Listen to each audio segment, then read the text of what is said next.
Merci. Oui, le projet de la muraille verte et la relation qu'il y a avec l'OIM, oui, bien sûr, c'est un projet qui est fondamental et de tous les tous les points de vue, l'aspect aussi bien de l'agriculture, et je l'ai mentionné, c'est-à-dire dans le delta du Niger, nous avons une possibilité énorme pour nourrir pratiquement tout le Sahel et même encore plus.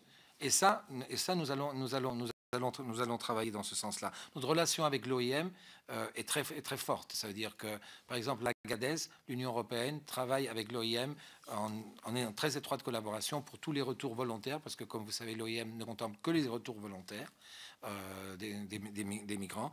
Et bien sûr, c'est une question sans aucun doute à tenir en compte. Quant au Nigeria, alors oui, le Nigeria, j'ai une faiblesse pour ce pays, je reconnais, j'ai passé 5 ans comme ambassadeur au Nigeria.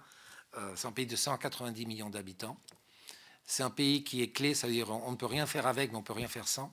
C'est un pays fondamental dans tous les sens. Hier, j'étais avec le National Security Advisor, qui a justement mentionné sa volonté qu'il fallait remettre de l'eau dans le lac Tchad, parce que c'était fondamental. Il a perdu 90% de son extension. Mais j'ai également écouté, du point de vue technique, et là je ne suis pas spécialiste dans la matière, mais j'ai également écouté d'autres versions qui disent que l'assèchement du lac Tchad a également un aspect positif. C'est-à-dire qu'elle a livré des terres qui sont très riches et qu'on peut cultiver très facilement.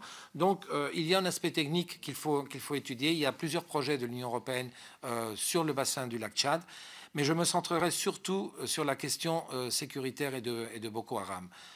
Boko Haram, qui, quand j'ai quitté le Nigeria, était en train de naître, a eu des effets dévastateurs pour toute la région. Aussi bien du point de vue économique que du point de vue social, que de tous les aspects. Boko Haram maintenant a été très fortement attaqué, sa capacité a été très fortement réduite grâce à une action concertée des pays africains, de la force multinationale, qui a, sous l'égide en plus du Nigeria, a obtenu des résultats vraiment admirables. Et c'est un peu cette force qui a servi d'exemple pour la force conjointe du G5. Donc, dans ce sens-là, le Nigeria, comme j'ai dit, joue un rôle fondamental. Hier, j'ai demandé au National Security Advisor quelle était son impression avec le G5, comment concerter avec le G5, et il le voit d'une façon très favorable. Le G5 est accepté par le Nigeria, même s'ils n'en font pas partie, puisqu'en fin de compte, ils se rendent compte que le Nigeria est le grand pays de l'Afrique, c'est le premier PIB en Afrique, c'est le pays dont la croissance est la plus forte. Également, c'est le principal émetteur de migration.